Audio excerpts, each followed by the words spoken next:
Welcome. Thank you so much for letting me interview you. So, say your name, your profession, what do you do? Okay. I'm Stephanie Ynez Sage Jolivet. I'm actually a dancer, but I'm also a Pilates and gyrotonic instructor, and I own a studio. And this is the studio. And do you own your business? Correct. Not the space, but the business. Yes. So my business name is Sayezz Pilates Beyond. Mm-hmm. Yeah. Excellent. So how long were you in school for? Was your kinesthetic or like Pilates your first major, I guess?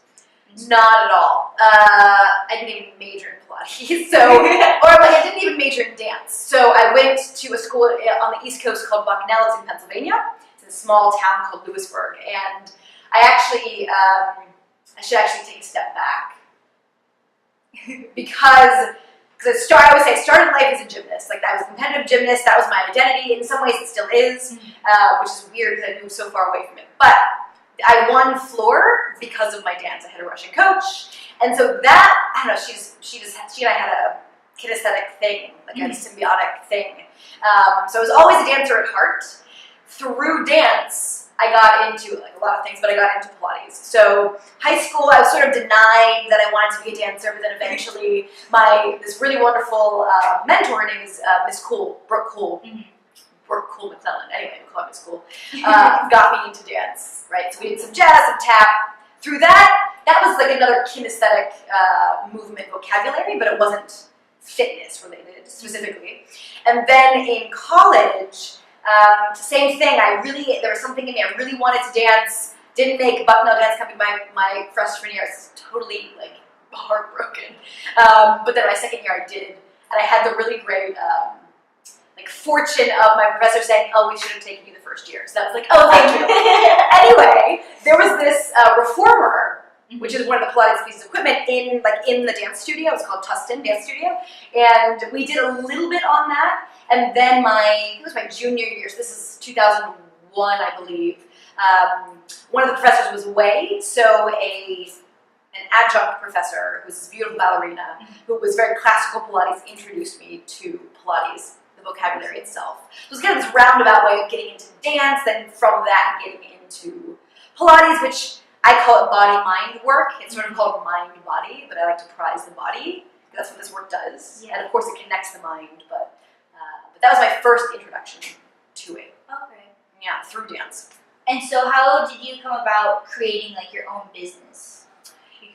That's a great question. I never think of myself, I really still don't think of myself as like an entrepreneur or business savvy. I don't have any experience, formal training with that, but I guess I have a desire to teach this work and to not work for anybody else. So that was kind of a big thing. And that actually came in my dance career as well. So it sort of coincided, right? The way I was able to dance was that I had this other Pilates career. So that's helped support that. So I think I had been teaching for maybe, was it 2010, I think? So maybe almost 10 years I had been teaching, and I had worked at different studios and had a clientele.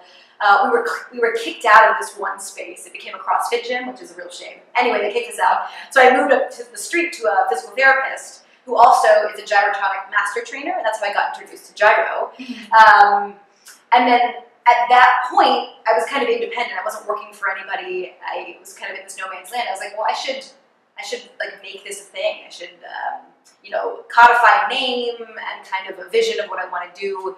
And then I met one of my clients, hooked me up with a web guy, and so I came up with Sayezz, and then we developed a website around that concept. So it was actually originally going to be like an online resource, and then of course I had my clients. So that was like the seed of it. Yeah. Okay.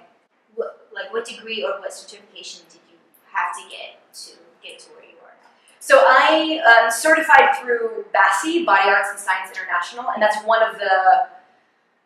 It's funny, when I was on the East Coast, that's where I'm from originally, no one knew about BASI. They're like, that's not even valid, and whatever. You come to the East Coast and everyone's certified in BASI. So there's a lot of different certifications. I wasn't accepted to a classical program, which was in DC. And again, I keep getting all these rejections, which lead me to a more creative, contemporary approach, which is what BASI is about. So The thing with Pilates is that the trademark is, there is no trademark, right? So the name Pilates is not trademarked. So you and I, whether or not we have experience or not, could open up Ynez and Stephanie's Pilates studio, right? We can just do that. So that's sort of, it frees up a lot of folks to open up a space or to build a business, but it also then has downfall as well. But I always take it as a positive thing that I was able to get my certifications through BASI, through again, a codified training program, and then be able to teach. So it's not a trademark like yoga, I guess. Or well, yoga even like we could probably open up a yoga studio, right? Yeah. But I guess what I think in terms of is gyrotonic. So gyrotonic is very trademarked, meaning that we sign. So I'm also certified in gyrotonic, right? So I sign a trademark agreement on how I use the logo, how I talk about it. They put limits on, like if I were to do a video, I wouldn't be able to do the whole Arch and Curl series. So they're very, that's what I mean by that. So they're very, very, very strict on the name, on what it is, how to be certified, that kind of thing. So that's always what I think of. Because I think yoga is a little more open. There are certain, like Bikram, that is trademarked, right? Oh, yeah. But that's always how I always compare it to gyro, because gyro is very tight on their trademark. Okay. Yeah. All right. If you wanted to like hire an assistant or like co-run your business, what would you look for in a partner? I guess. That's another good question. I'm thinking of my friend Francesca, because we moved out here together almost 3 years ago, and we were sort of partners. And I say sort of because even though we're good friends, it worked out best for us to have, like, I have Sayezz, she has Source, and we work in the same space. Okay. So I think right now, again, it's a good question. I would be looking for someone who is independent like me, who has their own clientele, but just needs a space. So that's what I would look for in another, someone to share the space, share the rent, share the equipment. To coexist and not necessarily like work intimately with each other. Yes, to coexist. Okay. And I think it's just where I am now. Further down the line, like a different kind of partnership could open up. I'm not sure what that would be. Maybe it'd be a business partner at that point. I don't know. It's a good question though. But right now, just someone else like me who can do it. Okay. Tell me your daily routine or weekly routine on your what you're doing. Sure. So every week is slightly different. I have about between 18 to 23 hours a week, and each session is an hour. So that basically equates to, I think it's about 15 clients, because some clients come twice a week, some just once, some clients do a trio, and I have some mat classes. So that's kind of how the week goes. Typically what's been happening is Mondays are kind of spread out. So like I have 4 in the morning and 2 in the evening, and a big gap in the middle, which is actually great. When you have your own studio, it's great, because then you can rest, you can eat, you can go out. Tuesdays I have my morning free, and then I start from like 2 to 7:30. That's when I have clients. Wednesday's a day off. Thursday I gotta have a big chunk in the morning, a couple in the afternoon, and like 2 in the evening. So that's kind of a big day. And then Fridays have been turning out to be a big day. So from about 9 to 4, I have clients in and out there. Saturdays I also teach. It's been a consistent 3 hours, which is great, because then I have like a day and a half to recover. Oh, yeah. And that's sort of, and again, it shifts, right? One week might be lighter than the next. Just the nature of this work is clients are away. It's coming up to summer, so I'm knocking on wood that it's not a real lull, but it tends to be slower in the summer. I would think it would be more, because You want people to get in shape, yeah, right? right. It's true, and I knock on wood, I haven't seen much of a decline, because it tends to be my clientele, when they want to go away, they'll go away. So let's say it's February and they want to leave, they'll leave, so it's tending to be kind of evening out.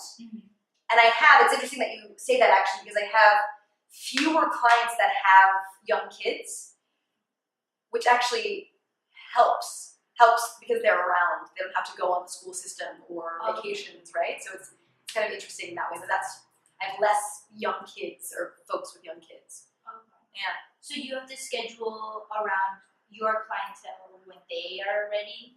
Pretty much. I used to do 6 a.m.s, and I just can't do that anymore. Oh. Even though I live, 2 minutes away, not even, was it a minute and a half? I live right next door.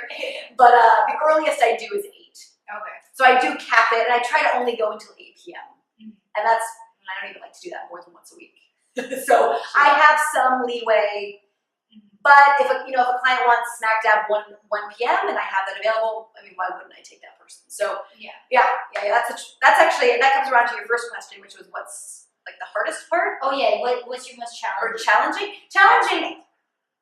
Actually, the work is great. And I'm really lucky because I feel like because it's my own business, I'm attracting folks that like me. You know what I mean? So there's something like, oh, we get along. It's self-selecting. If we don't get along, people will move on, right? Move to someone else or move to something else. So that's actually really great. It's sometimes tiring because it's an energy exchange, right? It's like one-on-one focus on that person, but it tends to be friendly too, so it's kind of energizing. But I think the hardest part is saying no. Like, actually, I can't do 6 in a row. Can you do another day? I think that's one of the really being true. Okay, Stephanie, like I only want to do 4 in a row. You can't take that client. That's the hardest thing. Okay. Saying no. So what's your most rewarding part? Lately, it's been working with kids. I have I said, no one has kids, but I've been working just lately in the past month and a half. But these 9 and 10, they're about 9 and 10, and they're gymnasts, dancers, or athletes. Or actually, I have one violinist. So just working with them and seeing how these little bodies move, and how I can adapt the work to their specific needs. Like I have a gal who's going on point, so we've been doing a lot of it's called jump board, working through her feet and really helping her feel her center as she does this work. So that's been really rewarding lately. Okay, so you're about just like strengthening what parts your clients want to strengthen, right? Or yes, but also like there's also what do I think they need? Or if they have pain, like how can I address that? So there is this, yes, they come in with something, I try to meet them in the middle. Okay, that's what I'm hearing what you say, but I also think you should do this kind of work. Yeah. Okay. Is there any growth advancement you want in your career? That is, again, these are all good growth advancement. So I would, because we don't own this space, I kind of forget that. I'm like, oh yeah, it's our space, we're gonna have it forever. That's not actually a true statement. So being able to like feel really secure that rent isn't going to increase, that we're not gonna get kicked out, that something like that, having a really stable space that we can afford, that's ours, that would be really, that's definitely an advancement. And then possibly, like you were saying earlier, having a partner, having someone to help. Yeah. Teach and build, because I can only, that's what my husband and I talk about this a lot, because I can only build so much. Like I really can only take about 25 hours a week in terms of not being overexhausted and really giving what I need to give to the clients. So, but that's it, then that's at the ceiling. So then getting someone else or a few other people in here, that's also a goal, possibly partnering and then a real solid space. Are there different environments you would want to work in? Like, I guess, because some people, would you go in a park or something or do other things? Because I'm not sure what other. Here, I'll show you. So I made these flyers because I wanted to do I'll show it to the camera. Yeah. So it's Pilates and Pull-Ups Club. Okay. And so moving from the East Coast to Southern California, it's such a big environmental shift. Because it's sunny, 360 days out of the year. Yeah. So even in winter, it's not that cold, right? So it is cold, but anyway, so I tried to start this Pilates and Pull-Ups Club. So it was 40 minutes outdoors at the Charles White Park up the street of Pilates and then working on pull-ups, because actually I think they're very symbiotic, right? This pulling up from your core. So I enjoy doing pull-ups. So yes, I wanted to, and kind of it serves a different community, having a group class outside rather than in the studio. So I wanted to kind of do that. It sort of fizzled, I got a lot of positive response, overwhelming response, and then it kind of fizzled out. So it's a nice park and it's just nice to be outside. Yes, you're right, changing the environment, being outside is important. There's actually, I was reading an article about how the physiological and psychological benefits of exercising in the green or in the blue, right? So in water and in nature, super important. So, yeah. Okay. Do you have these? Yes. I'll give them to you at the end. Okay. Do you have any other hobbies you do, like just to, I don't know, emotionally relieve yourself besides, or because I know you're very passionate about what you do, but do you have anything else? Of course, it's nice to have balance, right? Yeah. So lately, this is a funny hobby. I'm not even sure it's a hobby, but I have a BA. Yeah, it's fine. It's a BA in English and a master's in English. Oh, okay. English lit. So it's funny. I'm an analytical writer, but I haven't really been writing very much. But I love words, so I've been playing this word game. Actually, I was just doing it on my own, where it's kind of like an anagram, but you take a long word and you try to make as many words out of it as you can. So that's lately what I've been doing. Like whenever I have a spare 5 minutes, like how many words can I get? Because I haven't been dancing as much, and dancing is really great for balancing your brain as well as your body because of all the choreography. So I was like, oh my god, I'm gonna get dumb because I'm not dancing. So this was a way to kind of keep challenging my brain through words, which I think is funny. But I love to cycle as well. I want to get back into swimming because it's getting warm, but I haven't. And actually, I like to read. So right before I go to bed every night, I have to read a few pages of whatever book that I'm reading. It tends to be kind of like pulp fiction, something that's not too esoteric or heavy. Yeah, just because I'm like tired, you know. So yeah. So wait, so you have a BA in literature. You majored in that, and then was that just for get into this? Well, yeah, no, that's a great. What is it for? Question mark, right? So not my parents. My parents have been super supportive of whatever path I wanted to take, but my aunt and uncle were like, why did she go? Because I actually got my master's from Oxford, England. So like, why did she go to Oxford dancing? My parents were like, I don't know. That's what she wants to do. So I think I'm my own worst enemy a lot of times. So not that I love English actually, and I'm really happy with my education, but possibly maybe I should have gone the dance route earlier. It would have been a different, maybe not should, but I could have gone the dance route earlier. But I just wasn't ready. So, because I was a gymnast, I was an athlete, I played lacrosse for 2 years in college, and I was dancing at the same time. So I was kind of figuring out that, dance is really what I want to do, and movement work in college, so pretty late. But meanwhile, while I was figuring that out, I was getting a really great education in English. And I always loved words, and I always liked writing, and I always thought of it, it's always like what's kind of a, what's the word, jargon, but teasing out the threads of different arguments and kind of putting them together. And, but I kind of knew in my gut, I don't want to be an English professor, what am I going to do? But I loved it, and I went to a liberal arts school, so I was able to dance and figure out, I really want to do this. And I was able to play sports and then take lots of different classes. So yeah, it's funny. And then I got my master's, and I was like, I don't know what I want to do. And I'm going to go back to school. That's really what happened. Ended up dancing a lot in England, and then came back and just kept dancing, and then also more seriously got into Pilates, teaching Pilates. Okay. So really, I was lucky to have all the choices that I've had. Because I always think education, no matter what it is important. So I feel like if you want to go back to school, if you want higher education, just do it, and you can do it. Yeah.